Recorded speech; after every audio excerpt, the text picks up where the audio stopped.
Alright, so now we are on week 5, and I just want to say that, again, I'm really happy with the quality of work that I've been seeing still. And I've said this several times over, but I kind of want to address it again, just because there's something kind of unique that happens strictly to when I do the ancient Israel topic, because it directly deals with the conflict of the historical narrative of the Bible. And I see, a lot of students already expressing like it kind of challenged their faith or their ideas, and it's certainly,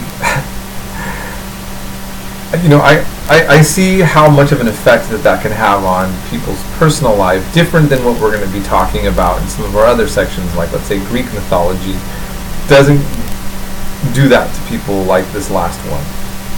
And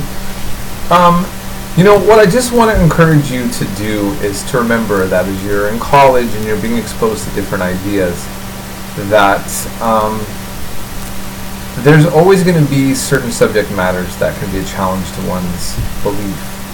And I just want you to know from me on my personal level, I'm not interested in disrupting someone's faith, but I'm interested in always getting people to be challenged about what they think about the world, and to see why that people look at things differently.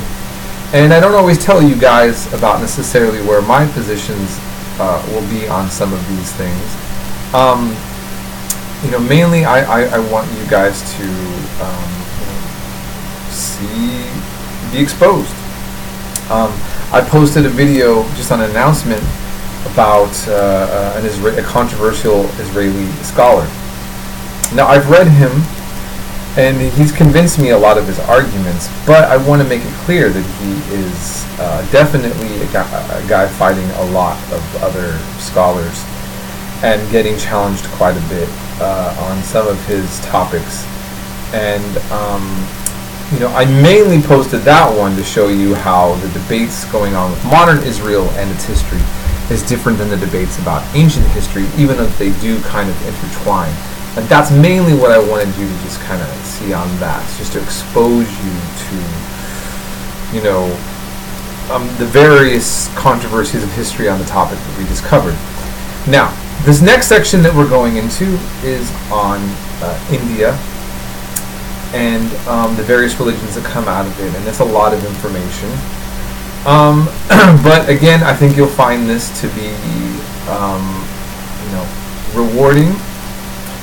And we're just going to keep moving along with various religions and civilizations. And so I'm happy to see that you all seem to be curious and interested about the world.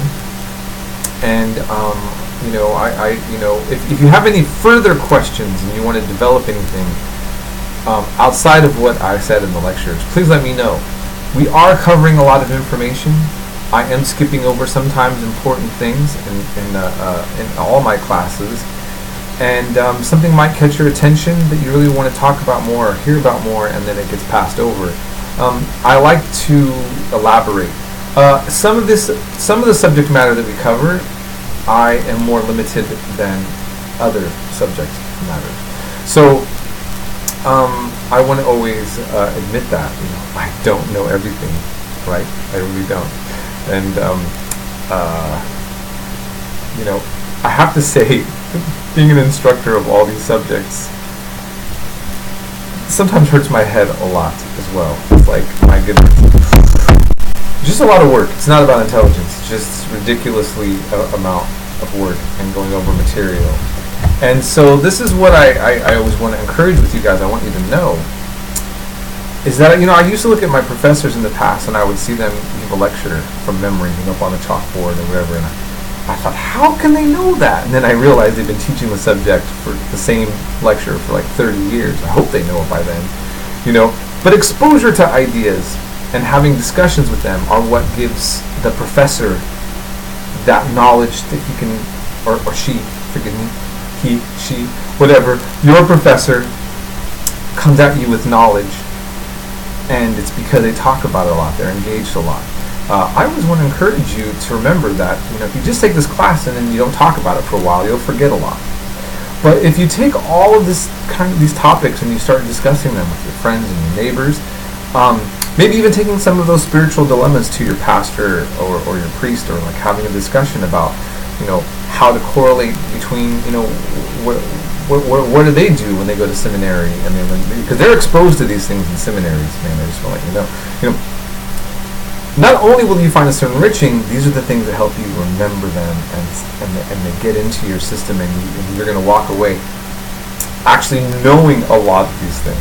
Okay, a lot more than you even thought you could ever be able to put in your head. So I want to encourage that history talk. Nerd out. It's okay. All right? And the fact of the matter is, America has a massive history comprehension deficit that you can help alleviate. Okay? So I hope you have a great week. Always contact me if you need me, and we'll get in touch.